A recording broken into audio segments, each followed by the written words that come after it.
Assalamualaikum warahmatullahi wabarakatuh. Perkenalkan, saya Novita Dona Zamzami dari kelas 2 PPG Prajabatan UNS tahun 2020. Di sini saya akan memaparkan mengenai analisis kebutuhan bahan ajar yang telah dibuat berdasarkan RPP sebelumnya.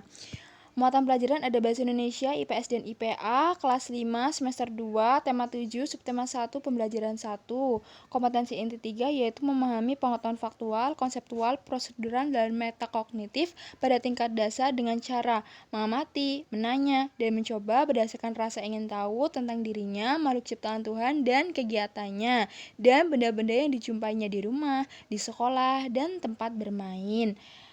KI 4 menunjukkan keterampilan berpikir dan bertindak kreatif, produktif, kritis, mandiri, kolaboratif, dan komunikatif dalam bahasa yang jelas, sistematis, logis, dan kritis.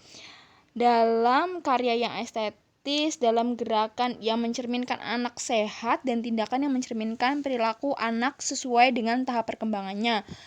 KD dari Bahasa Indonesia 3.5 yaitu menggali informasi penting dari teks narasi sejarah yang dijelaskan, yang disajikan secara lisan dan tulis menggunakan aspek apa, di mana, kapan, siapa, mengapa, dan bagaimana. Indikator 3.5.1 yaitu memilih informasi penting dengan unsur 5W dan 1H dari teks narasi sejarah yang disajikan secara tertulis. Materi pembelajarannya yaitu teks bacaan narasi mengenai kedatangan bangsa barat di Indonesia yang mengandung unsur 5W dan 1H. Kemudian kegiatan pembelajarannya yaitu peserta didik mengamati mengenai teks dari kedatangan bangsa barat pada media PowerPoint yang disajikan guru. Kemudian peserta didik mengajukan pertanyaan mengenai informasi penting berdasarkan teks bacaan. Selanjutnya, peserta didik mencari informasi penting berkaitan dengan unsur 5W dan 1H dengan membaca teks kedatangan bangsa barat dan menuliskannya di buku masing-masing. Kemudian untuk KD Bahasa Indonesia 4.5 yaitu memaparkan informasi penting dari teks narasi sejarah menggunakan aspek apa, di mana, kapan, siapa, mengapa, dan bagaimana, serta kosakata baku dan kalimat efektif tingkat provinsi. Untuk indikatornya yaitu 4.5.1 yaitu menuliskan informasi penting dari teks narasi sejarah dalam bentuk tulis dengan kalimat efektif. Kemudian untuk materi pembelajarannya yaitu langkah-langkah dari menulis unsur 5W dan 1H dalam suatu teks. Dan yang kedua yaitu kalimat efektif. Langkah dari kegiatan pembelajarannya yaitu peserta didik menuliskannya dalam LKPD 1. Sumber belajar dari Bahasa Indonesia diambil dari buku guru, buku siswa, modul, dan jenisnya itu modul dan infografis. Kemudian untuk IPS KD 3.4 yaitu mengidentifikasi faktor-faktor penting penyebab penjajahan bangsa Indonesia dan upaya bangsa Indonesia dalam mempertahankan kedaulatannya. Kemudian untuk indikatornya 3.4.1 yaitu menganalisis faktor-faktor penting penyebab penjajahan bangsa Indonesia dan upaya bangsa Indonesia dalam mempertahankan kedaulatannya. Kemudian untuk materinya yaitu faktor-faktor penyebab dari bangsa barat menjajah Indonesia. Kegiatan pembelajarannya yaitu peserta didik membaca kembali bacaan yang sudah dibagikan oleh guru, kemudian peserta didik menganalisis dari faktor bangsa barat menjajah Indonesia. Untuk KD IPS 4.4 yaitu menyajikan hasil identifikasi mengenai faktor-faktor penting dari penyebab penjajahan bangsa Indonesia dan upaya bangsa Indonesia dalam mempertahankan kedaulatannya. Untuk indikatornya 4.4.1 yaitu membuat peta konsep dari faktor-faktor penting penyebab penjajahan bangsa Indonesia dan upaya bangsa Indonesia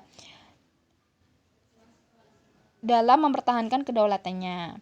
Untuk materi pembelajarannya yaitu langkah-langkah dari membuat peta konsep, faktor-faktor penting penjajahan bahasa Indonesia oleh bangsa barat, kemudian kegiatan pembelajarannya yaitu peserta didik membuat peta konsep mengenai faktor penjajahan dari bangsa barat. Sumber belajarnya ada buku guru, buku siswa, dan jenis bahan ajarnya ada infografis. Kemudian untuk MUPEL yang ketiga yang terakhir yaitu ada IPA. Itu untuk KD-nya ada KD 3.7 yaitu menganalisis pengaruh sifat benda cair terhadap perubahan suhu dan wujud benda dalam kehidupan sehari-hari. Untuk indikatornya yaitu 3.7.1 yaitu menganalisis sifat-sifat dari benda cair dalam kehidupan sehari-hari, dan 3.7.2 yaitu mengklasifikasikan alat dan bahan untuk membuat percobaan dari sifat benda cair. Materi pembelajarannya ada teks bacaan mengenai sifat-sifat benda cair, kemudian yang kedua yaitu daftar alat dan bahan dalam proses dari percobaan sifat benda cair. Langkah-langkah pembelajarannya yaitu guru bersama siswa bertanya jawab mengenai apa itu rempah-rempah, salah satunya cengkeh, kemudian cengkeh tersebut dikeringkan sehingga bisa dikonsumsi, dan dikeringkan itu apa yang hilang dari cengkeh tersebut. Nah, air termasuk benda cair, seperti itu. Melakukan tanya jawab. Setelah itu guru dan juga siswa mengamati tentang video sifat benda cair dalam kehidupan sehari-hari. Dan selanjutnya peserta didik dalam kelompoknya merencanakan dari percobaan mengenai sifat benda cair, kemudian mengklasifikasikan mana yang termasuk alat dan bahan.